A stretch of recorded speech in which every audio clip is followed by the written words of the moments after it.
Je vais vous proposer la lecture d'un extrait très particulier, d'un livre très particulier de Louis-Ferdinand Céline. Je commence par vous expliquer en quoi ce livre est particulier et en quoi cet extrait dans ce livre est particulier. Donc il s'agit de Maudit soupir pour une autre fois, qui est en fait une version non publiée, une version de brouillon qui a été retrouvée après la mort de Louis-Ferdinand Céline et qui a été jugée intéressante de publier pour les amateurs de cet écrivain. Elle est publiée dans l'édition L'Imaginaire Gallimard, donc c'est un livre qui a été lu par, assez peu de personnes, parce qu'il faut être vraiment passionné de littérature et de Louis-Ferdinand Céline pour lire ce livre. Il se trouve que je ne suis pas particulièrement passionné de Céline, mais c'est un livre qu'une amie, m'a offert et je suis tombé, au moment où je rédigeais un article consacré à la pédophilie, sur, un chapitre intéressant. Alors, donc c'est un livre de brouillon, donc c'est un livre, pas terminé, il y a plein de ratures, etc. Donc, je vais essayer de faire une lecture assez fluide, mais le texte est en lui-même assez difficile à comprendre. En gros, on est à la fin de la guerre, vers juin 44. Il y a des bombardements sur Montmartre. Enfin, disons, c'est entre avril et août 44. Et pendant ces bombardements, bon, il y a une fillette du voisinage de Céline. Céline étant lui-même poursuivi et les gens pensent et lui-même sont persuadés qu'il va être puni de son collaborationnisme après la guerre. Et dans ce contexte-là, il y a une fillette, semble-t-il, assez manipulatrice, enfin telle qu'il la présente, hein, c'est une fiction, mais basée quand même sur des faits réels, qui a jeté son dévolu sur lui et qui veut le forcer à l'embrasser, etc. Un peu comme une Lolita, une nymphette qui le harcèlerait. Il essaye de s'en dégager parce qu'il n'a pas du tout envie d'être compromis avec une fillette, en plus déjà de ses problèmes de collaboration. Voilà, donc j'espère que c'est assez clair et je vais maintenant lire cet extrait qui fait une quinzaine, même presque une vingtaine de pages. Il est dans un café et il va se réfugier dans un cabinet, enfin un atelier de peinture d'un peintre ami qui est assez encombré et il est chargé de ces nombreux manuscrits qu'il porte dans ses mains. Et arrive cette fillette dont il ne sait pas trop l'âge, qui amène un chien dont une patte a été cassée pendant le bombardement. Et donc on va essayer de comprendre ce qui se passe. C'est assez cocasse, c'est célinien en diable, vous allez voir. Pas de réponse. Je reste assis. Je suis bien fatigué. Un café m'aurait fait du bien. Mon pansement me fait de mal aussi. Elle me l'a fait épais, Lucette. Combien elle m'a mis de coton? Combien de kilos de gaz? Plus épais que celui de Normance. J'ai pas que la tête à la compote. Ah, les côtes. Là, j'aurais besoin de coton, mais en bande, plus large. Faudrait faire un pansement de corps. À Beson, peut-être. Enfin, je crois, j'espère. Flûte. Toute cette peinturlure m'étourdit, toute cette barbouille. Je parle des murs, du plafond. C'est affreux l'intérieur d'un peintre. Voilà ce que je pense. C'est comme un fœtus dans le ventre. Les feuillets, le monstre que ça vous donne. L'embryogénie. Oh, vous n'avez pas la notion. Vous voulez voir de la hideur, le cadavre qu'il sera. Voyez le fœtus dans le sein de sa mère. Belle saloperie. Lui aussi, il est dégueulasse, et plus encore. Il a le vice en plus. Enfin, c'est de la philosophie. Mais merde, j'ai mal au trognon, au bras, partout. Et cette fatigue, combien de nuits que je dors plus. Le moka qui m'aurait été, il n'est pas là. Hé, Jules, y a rien dans la cafetière, plus rien. Je m'obstine sur ce café. Tiens, c'est toi. Ah, mignonne. Chut, elle me fait. Quoi, chut? Mademoiselle Murbat. Qu'est-ce qu'il a? Pauvre vieux, qu'est-ce que t'as? C'est vrai, son chien. Oh, mais alors il est touché.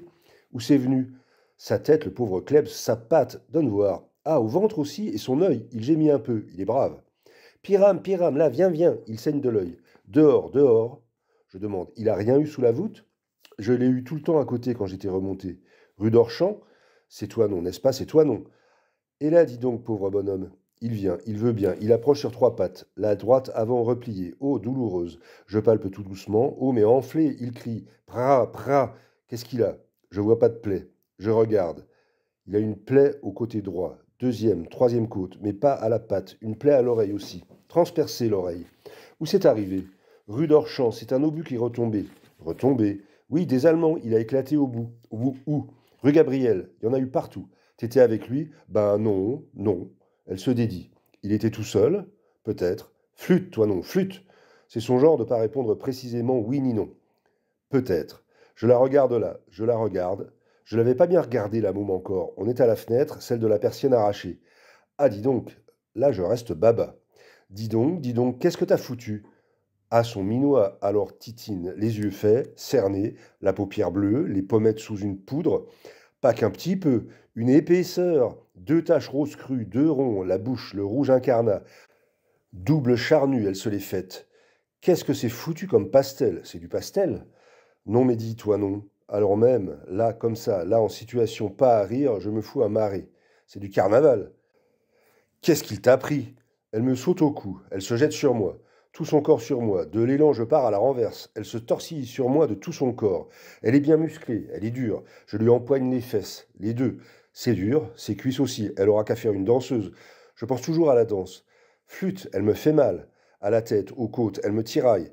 Je suis pas en train d'être satire. Flûte, flûte, je veux me redresser, me remettre assis sur mon séant. Elle veut pas, elle veut rester sur moi, là, de tout son long. Je lui attrape les fesses sous sa jupette.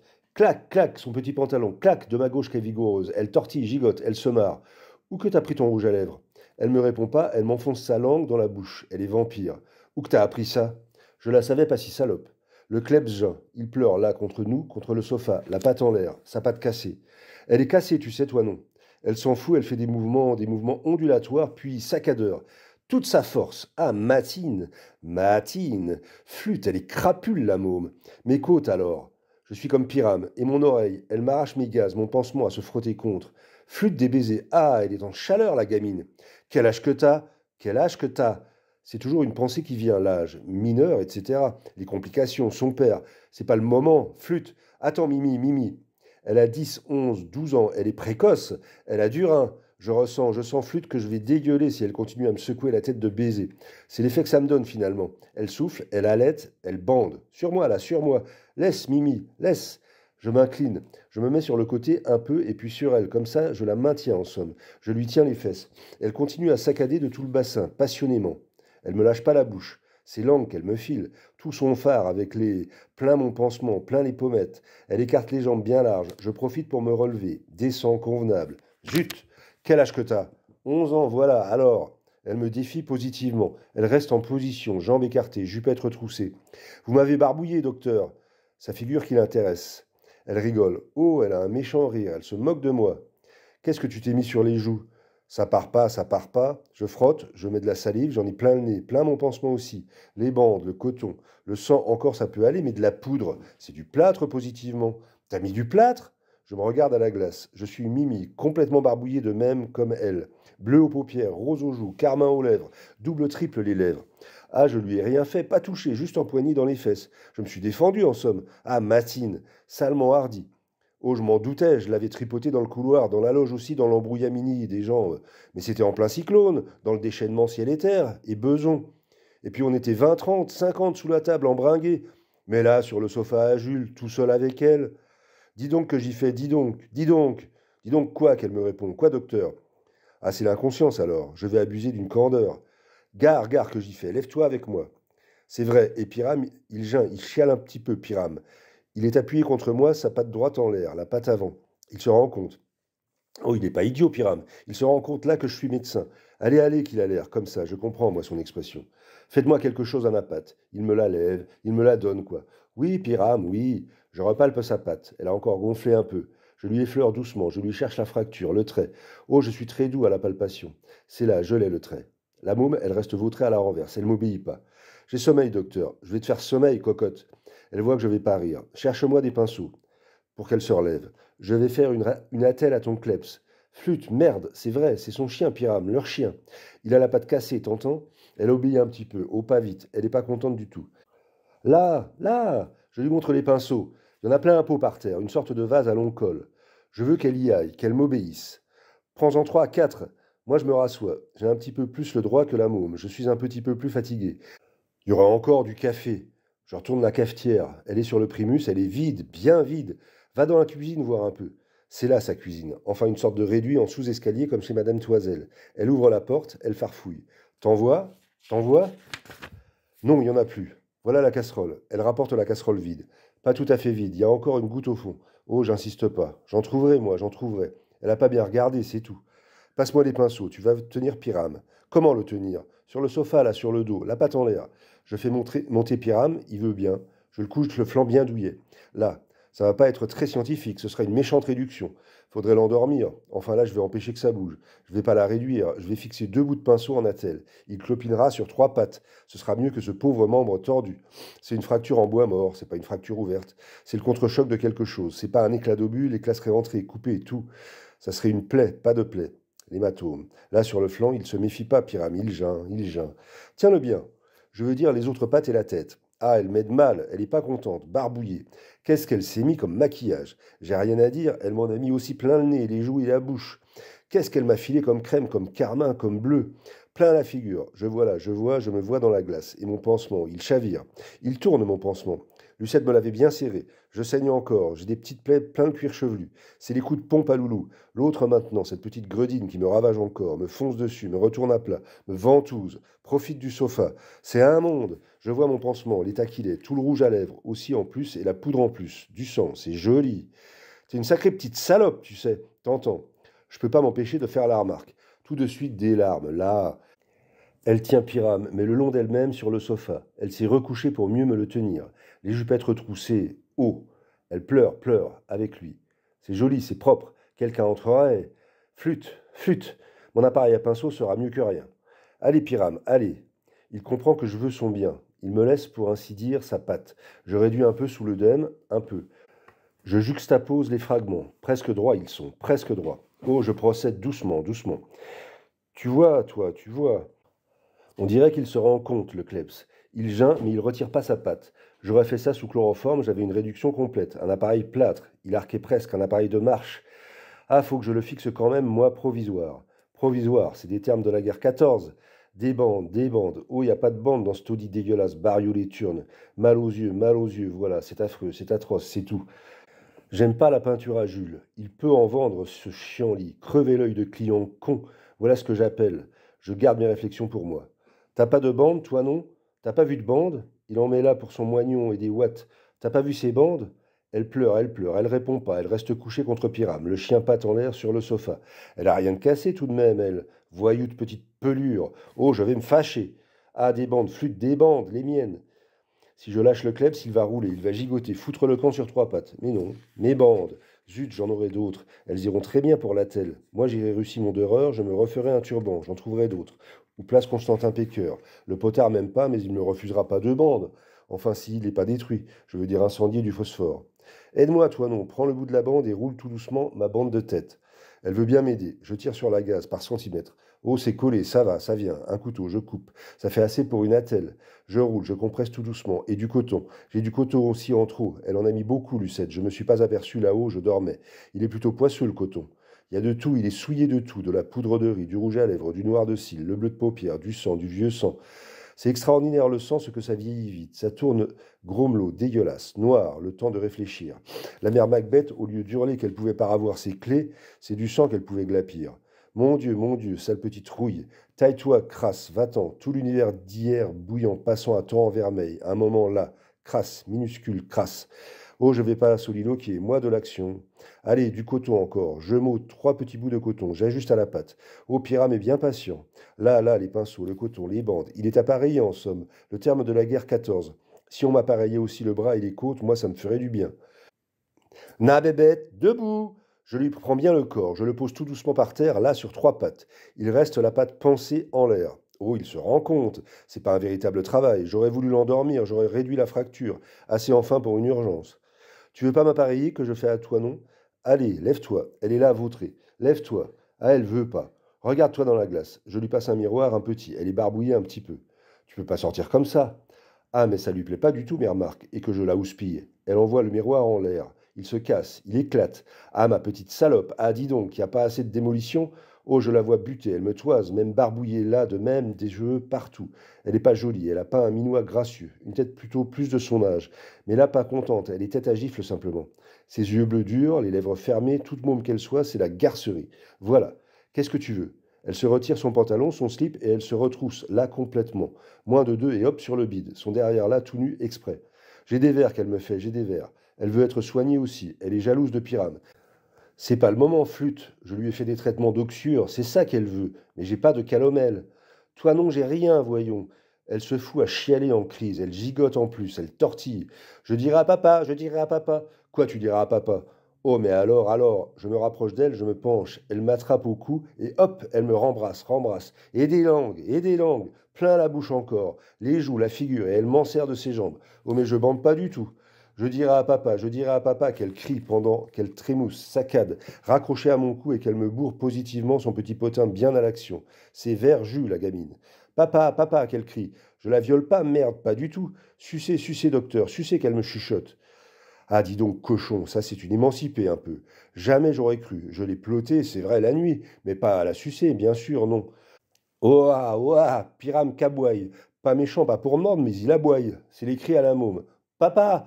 Ah, flûte, flûte, fous le camp, salope. Je vais pas sucer rien du tout, ni la môme, ni le pape, ni madame Toiselle, même pas Lucette que je sucerai, même pas Mimi. Ah, je me remets debout sur mes pieds. Ah, je me dégage de cette cocotte mineure. Flûte. J'ai mal à la tronche, entendu. Mais j'entends ce qu'elle dit. Je bourdonne, bourdonne, oui, mais je me rends compte. Je rassure Pyram. Enfin, je lui parle. Pyram, Pyram, tranquille. Il est content. Il aime pas les pugilats. Il a dû croire qu'on se battait. Enfin, d'une façon que ça recommençait la nuit comme sous la voûte. Non, non, Pyram, non, non, ça va. Je le tranquillise là. Patte en l'air. Et toi, trinquette. Allez hop, file, ne file pas, va tout doucement. Je veux qu'elle retourne chez elle. Je veux pas sortir avec elle, qu'on nous voie y sortir. Il y a personne dans la rue. Si, il y a madame Toiselle sûrement. Les autres biglouz aussi, de haut, des croisées, des persiennes, de ce qui reste enfin des persiennes. C'est pas le moment de flâner. Allez, hop, en route, full camp. Je veux qu'elle se magne. Allez, hop, décampe. Je veux pas sortir avec elle. Il y a la concierge à Jules aussi, le pavillon dans la cour. Elle est remontée sûrement aussi, elle, de quelques cryptes, tunnels, égouts. C'est fini l'alerte. Elle me verrait sortir de chez Jules avec la fillette barbouillée, retroussée, sa jupe est en loque. Pas en loque de moi, bien sûr, mais quand même. Full camp, full camp. Prends ton sac, prends ton sac. C'est pas son sac à propos. T'es pas gêné. Je fais la réflexion. Elle est morte, comme ça sec. Que je me perde pas en commentaire. Une môme qui manque de rien chez elle. Lui est pas mort. Je veux dire monsieur Normance. Lui aussi. Tac au tac, elle était là, elle devait savoir. Lucette savait pas. Ou bien elle m'avait ménagé, pas troublé encore, plus les nerfs. Merde, l'endolorie, fallait que je fonce. Allez hop, toi non, doucement pour Pyram. Qu'elle se magne, mais pas qu'elle fasse courir Pyram. L'oncle Émile, c'était rue Mellet, une petite trotte. Surtout que je prendrais pas le métro, je prendrais pas les rues. J'avais la Croix-Rouge, le brassard, alerte, pas alerte. Je m'occupais pas des sergents de ville. Ausweis, je l'avoue. Oh, pas gestapissé, attention, médecin assermenté français de l'arrondissement d'Argenteuil. Dans le cul, suggestionneur. Permis de circuler n'importe où comme 2000 autres confrères. C'est pas moi qui fais venir les frites, suggestionneur. C'est ceux qu'on carré folle en chiasse en bidassoa. Encore je digresse, pardon. Je disais car à la môme. Pas question, elle restait sur le dos et puis sur le ventre. Et sanglot, sanglot, à secouer le sofa. Docteur, docteur. Quoi donc? Ça gratte, quoi? Son anus, elle me montre. File, file. Pensez, un traitement, j'avais pas de calomel ni rien. Que je lui onguente le trou de balle en ce moment, là, avec quoi? Ah, elle m'exaspère. Derrière, derrière. Tiens, flac, une claque enfin sur son cul. Flac. Ah, elle tortille, elle pleure et rit. Elle aime la fessée. Moi aussi, flûte. Pff, pff. C'est beau, je vous dis que ça, ces petites fesses si fermes. Ça, c'est du potin. Pff, pff. Ouah, ouah. Piramaboy, c'est indécent, c'est terrible. Oh ah, patte en l'air, il me montre ses crocs. Il veut pas que je fesse sa petite mère, petite garce, salope. Il fait un vacarme d'aboyage. Il aboye en phoque. C'est affreux. Je supplie toi non. Va-t'en, mon petit, va-t'en, voyons. Faut que j'agisse en douceur. Ah, c'est perdu. Elle me rapproche, elle me rattrape par le cou. Sucez, sucez-moi, docteur. Elle sait ce qu'elle veut, elle me chuchote ça d'une passion. Afflûte les petites filles. Je veux pas la sucer du tout, je veux m'en aller. Je veux porter mon fardeau sacré, mon sacré pavé chez Émile. Enfin, mon poids considérable. 3 œuvres au moins, 400 frusquins. Mère de mots, mes vices et chiries des oxyures au trou du cul. Moi, je dois retrouver Lucette sans faute. Ce Pyrame qui gêne. Si je parle plus fort, il beugle, il me mord. Il croit que je veux battre sa petite mère. Il me mordrait, même sur 3 pattes. Même que je l'ai soigné de mon mieux, pensé, arrangé sa fracture avec des pinceaux et mes bandes, une ingéniosité, la ressource, il s'en fout. Il montre les crocs, il retrousse les babines. Je te soignerai pas ton oreille. Je lui dis, il s'en fout. Dis, si tu veux, ma petite Toinon, on va sortir tous les deux. Tu dois m'aider. Elle me répond pas, elle me prend le doigt, elle me l'attrape là, hop, le derrière. Non, non, non, Toinon, non. J'enlève mon doigt, à force, elle est crispée. Hop, ouah, ouah, le kleps, grogne, il veut me bouffer. Elle est là, vous voyez comment cette position? Quelqu'un entre.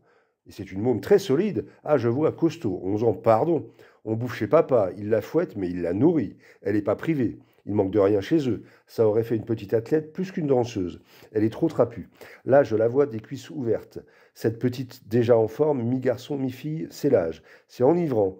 Oh, pas là, oh, pas du tout. Dis ça y est, toi non, ton sac? Je l'appelle son sac. C'est une pièce. Elle a hérité en somme. Elle l'a adopté. À qui tu vas le rendre? Je sais pas. Faut mieux que je parle doucement, que je la persuade de sortir et pas me faire remarquer encore, elle non plus, que c'est pas gentil pour une petite fille. Regardez, docteur, ça me fait mal. Encore son derrière, elle se retourne exprès sur le ventre. Des marques, oui, il y a des marques, des traces. Papa, elle me sanglote. Papa, que c'est lui, le martinet. Papa, l'enfant martyr, au sage savait. Je l'embrasse, qu'elle pleure pas. Elle se retourne, un vrai poisson, sa vivacité. Maman, maman, ses cuisses avant, d'autres zébrures. Maman la fustigeait aussi, les deux cuisses que des minces lanières. Ça va, ça va. Allez, Youst, je pense à autre chose. Prends ton sac. Ah, Pyram est heureux, il pousse de petites clameurs de joie. Il voit qu'on s'en va. Il veut faire pipi, toi non. Tout pour qu'elle se décide. Je la saisirai de vive force et hop, je l'emporterai sur mon bras, je la déposerai sur le trottoir. J'ai qu'un bras valide, que le kleps me morde pas. Je spécule, calcule. Elle devine ce que je rumine. Oh, elle a de la rouerie, ficelle. Gredine, Gredine, sors ou reste. Non, non, non, elle repleure à chaudes larmes. Oh, la friponne est impossible. Elle gigote, tord le dernier nu, la tête plongée dans le sofa entre les coussins. C'est une scène. Où que vous allez, où que vous allez. Adache, Adache, elle veut savoir. Embrassez-moi. Et encore des gémissements, des hoquets, des larmes. Du coup, Pyram, il aboie fort, en phoque, en phoque. Je suis coquet. La fenêtre est ouverte, arrachée. C'est un rez-de-chaussée. Il remonte un kidam, un bougna quelconque du métro. Il passe, il bigle, c'est Mimi. La môme, la connasse en l'air, la mineure, la fifille. Bouquet, bouquet, merde. Ah, je la dérouille, clampine, chérie. Je te vais la corriger, mimine. Je vais lui passer la friponnerie. Ah, le kleps, alors la transe. Il me montre déjà des crocs. Il grogne, grogne comme il va me mordre. Ah, sale barbette dégueulasse, l'oreille qui lui pend, arrachée, saignante, il est méchant. Que je lui réparaille la patte, il s'en fout. Il veut me becqueter parce que sa môme ulule, grimace, vicieuse chicarde. Oh, c'est monté tout ça, monté. Le père, la mère, le derrière, derrière, là. Oh, je sens, oh, c'est de la fripouillerie, du pour. Oh, que je me sauve. La môme pousse un cri. Au viol! Ah, gare sa furie. Je la touche pas, j'ai pas sorti rien à mon pantalon, je bande même pas. Au viol, au viol! Elle braille, elle sort sa tête des coussins pour hurler plus fort. Je suis forcé de parlementer. Qu'est-ce que tu veux? Je lui demande tout doucement, je me radoucis. Je veux pas qu'elle hurle. Embrassez-moi, qu'elle me supplie. Là! Elle me montre sa cuisse, sa minette. Je me penche pour l'embrasser vite, qu'elle soit contente, que ça finisse. Je suis à sa merci. À peine je me penche, elle me renlace, elle m'attrape le cou. Il m'avait les crocs bien plantés dans le talon. Vous dire la rage de l'animal, que j'allais frapper sa petite fille. Ah, tout le bazar s'abat dessus. Il ouvre sa gueule pour hurler. Je profite, je me relève. Ah, je pars. Où est mon paquet? Ah, là, sur la chaise. Il aboye, aboye. Il va pas courir beaucoup sur trois pattes. Je vous ai dit, je lui ai fait une attelle. La môme debout sur le sofa, en colère, en colère. Elle me voit partir. Elle est à hauteur, ainsi, vis-à-vis. Elle est même plus haute que moi. Elle est en colère, ma parole, barbouillée. Je vais le dire à papa, je vais le dire à papa. Papa quoi, merde, que j'y dis. C'est vrai que j'y ai rien fait de cochon, petite saloperie. C'est elle qui essaye que je la touche. Faut dire des choses. Je lui dirai, je lui dirai. Et elle pleure, elle rage. Tu diras quoi? Tu diras quoi? Tout, tout, tout, merde que je hurle. C'est vrai à force, je veux porter mon manuscrit, voilà. Enfin, c'est une raison de partir, de foutre le camp, si on me rencontre dans la rue. Où que vous allez, je porte mon manuscrit. En plus de ma croix médicale, il se méfie maintenant des paquets. Il croit que c'est de la viande. C'est pas de la viande, c'est des œuvres. Des œuvres, merde. Ils pensent qu'à ça, le marché noir. Oh, ils sont drôles. Où que vous allez? La curieuse, elle veut savoir. Embrassez-moi. Elle se gêne pas. Je me méfie du chien. Il va re-hurler, il va me mordre. C'est un guet-apens, positif. Là, je t'embrasse, toi, non, je t'embrasse, tu vas être gentil. C'est pas là qu'elle veut que je l'embrasse. Elle veut se rallonger encore, s'étendre, s'écarter les jambes. Non, toi, non, non, toi, non. Ah, alors qu'elle fait, sa figure barbouillée, bleu, rose, carmin, toutes les couleurs, petite sale gredine qu'elle bave de colère, de la façon qu'elle prend sa malle, que je veux pas du tout la sucer, que je veux pas me mettre à genoux. Je lui ai embrassé les cuisses, ça va, ça suffit. Je veux partir.